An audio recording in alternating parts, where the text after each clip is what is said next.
반갑습니다. 말씀과 함께 하루를 시작하는 주님의 백성들을 예수님의 이름으로 축복합니다. 2024년 5월 9일 목요일 오늘 주신 말씀은 사도행전 4장 32절부터 5장 11절까지입니다. 많은 신도가 다 한 마음과 한 뜻이 되어서 아무도 자기 소유를 자기 것이라고 하지 않고 모든 것을 공동으로 사용하였다.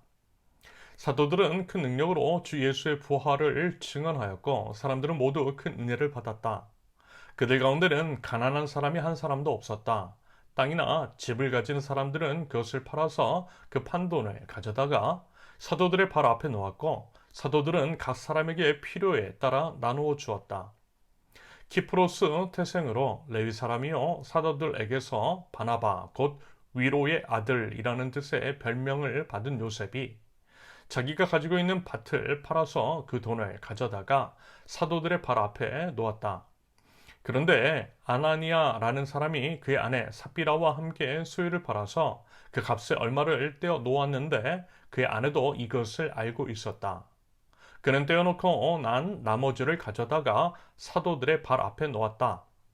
그때에 베드로가 이렇게 말하였다. 아나니아는 들으시오. 어찌하여 그대의 마음이 사탄에게 홀려서 그대가 성령을 속이고 땅값의 얼마를 몰래 떼어 놓았어. 그 땅은 팔리기 전에도 그대의 것이 아니었어? 또 팔린 뒤에도 그대 마음대로 할 수 있었던 것이 아니었어? 그런데 어찌하여 이런 일을 할 마음을 먹었어? 그대는 사람을 속인 것이 아니라 하나님을 속인 것이요. 아나니아는 이 말을 듣고 그 자리에서 쓰러져서 숨졌다. 이 소문을 듣는 사람은 모두 크게 두려워하였다. 젊은이들이 일어나 그 시체를 싸서 외국 나가서 장사를 지냈다. 3시간쯤 지나서 아나니아의 아내가 그 동안에 일어난 일을 알지 못하고 들어왔다. 베드로가 그 여자에게 물었다. 그대들이 판 땅값이 이것뿐이요? 어디 말해보시오. 그 여자가 대답하였다. 예, 그것뿐입니다. 베드로가 그 여자에게 말하였다. 왜 그대들 내외는 서로 공모해서 주님의 영을 시험하려고 하였어? 보시오. 그대의 남편을 묻은 사람들의 발이 막 문에 다다랐으니 그들이 또 그들을 메고 나갈 것이요. 그러자 그 여자는 그 자리에서 베드로의 발 앞에 쓰러져서 숨졌다. 젊은이들이 들어와서 그 여자가 죽은 것을 보고서 메어다가 그 남편 곁에 묻었다. 온 교회와 이 사건을 듣는 사람들은 모두 크게 두려워하였다. 아멘. 먼저 32절에서 37절까지 교회는 하나님 나라 백성 공동체로서 말하자면 하나님 나라의 모델 하우스로서의 역할을 감당해야 합니다. 마치 아파트 모델 하우스를 통해 그 아파트에 살고 싶은 마음이 생기도록 하는 것처럼 교회는요 하나님 나라에 가고 싶은 마음을 들게 하는 것이 맞는 것이라는 의미입니다. 하나님은 이 땅 위에 교회를 세우셨고 교회를 통해 하나님 나라를 맛보아 알게 하도록 계획하셨습니다. 그래서요, 오순절 성령 강림 사건 이후 세워진 처음 교회에서는 그와 같은 모습을 엿볼 수가 있을 것입니다. 하나님 나라 모델 하우스로서 그 당시 사람들에게도 그러하고 지금 우리들에게도 그러한 마음, 즉 나도 하나님 나라에 가고 싶다라고 하는 마음을 불러일으킬 만한 일들이 일어났더라는 거죠. 그래서 보세요. 예루살렘 교회는요. 32절의 진술처럼 많은 신도들이 한 마음과 한 뜻이 되어 네 것 내 것 따지거나 각자의 소유권을 주장한 것이 아니라 물건을 서로 공동으로 사용했다라고 합니다. 34절과 35절의 표현처럼 각 사람들은 땅이나 집, 이런 것들을 팔아서요. 그렇게 판 돈을 교회에 헌금했고 교회 대표 역할을 하였던 사도들은요. 그들을 팔아 각 사람에게 필요에 따라 나눠 주었다라고 합니다. 당연히 이것은 자발적인 드림이었습니다. 누가 강요한 것이 아니라는 거예요. 하나님의 은혜를 받고 성령님의 인도하심에 따라 하나님 나라 가치를 구현하기 위한 자발적인 드림이었고요. 하나님 나라 원칙에 따른 합당한 분배였습니다. 그래서 여러분 뭐라고 표현을 하고 있어요? 우리가 이제 새겨들어야 할 이 표현 34절 그들 가운데는 가난한 사람이 한 사람도 없었다. 그들 가운데는 가난한 사람이 한 사람도 없었다. 왜요? 자발적 드림을 통해 모아진 헌금을 필요한 사람들, 즉 가난한 사람들에게 나눠 주었기 때문에. 그래서 최소한의 생계, 생활권, 인간으로서 누려야 할 기본적인 권리 같은 것들을 공동체가 보장해 주었기 때문에 지난번에 몇 번 말씀을 드렸듯이 예를 들어 반지하에 살고 계시는 분들, 그래서 침수 위험에 처해 있는 분들이 지하에서 지상으로 삶의 터전을 옮기는 데 필요한 월세의 차액만큼이라도 보전해 주는 것, 혹은 그와 같은 맥락의 일들을 다양한 상상을 통해 다양하게 이제 시행을 하는 것, 그것들을 통하여서 교회 공동체 안에 있는 사람들을 지켜주는 거죠.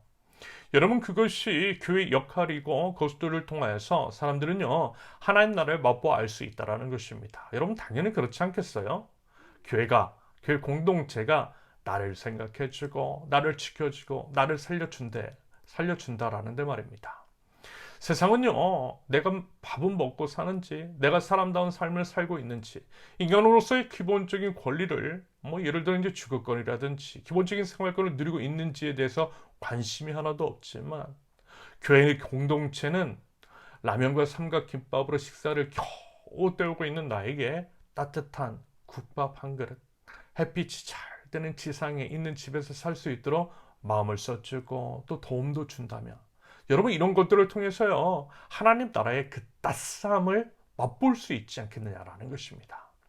그래서 만약에요 이 땅에 있는 모든 교회가 이와 같은 맥락의 일들을 했다면, 만약에 수천억, 수백억, 수십억, 수억짜리 건물 안에 들어갈 시설, 장치에 돈을 쏟아붓기보다는 방금 말씀을 드린 것과 같은 일들, 사람을 살리는 데 헌금을 사용했더라면 세상은요 여러분 분명 지금과는 달리 참 많이 아름다워졌으리라 생각합니다.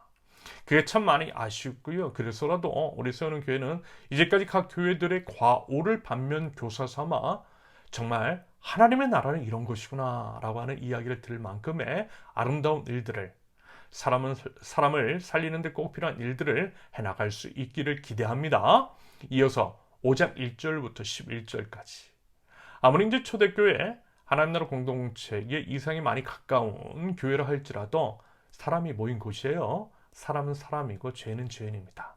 하나님은 완벽하시고 하나님의 교회도 완벽할 수 있지만 사람은 완벽하지 않잖아요. 그래서요 사람이 모인 곳은 언제든 어떤 모양이든 문제가 발생하기 마련입니다. 그러면서 이런 게 있어요.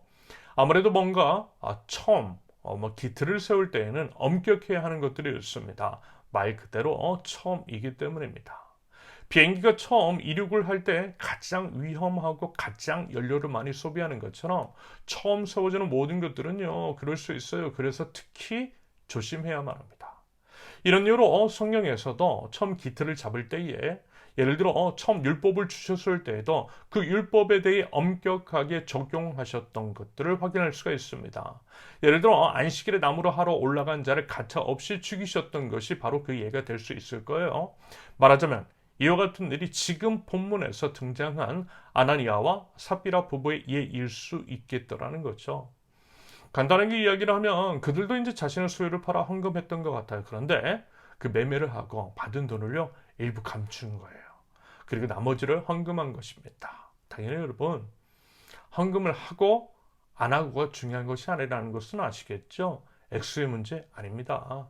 다만 하나님 앞에서 약속한 것을 어겼다라고 하는 것, 하나님 앞에서 거짓말했다라고 하는 것이 문제가 되는 것입니다.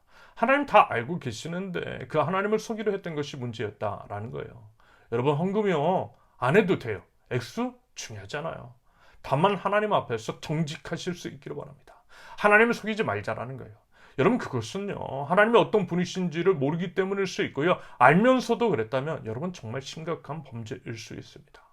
게다가요 더 안타까운 것은 아나니아의 아내 삽비라, 그녀도 똑같이 하나님을 속이려 했다라는 거예요.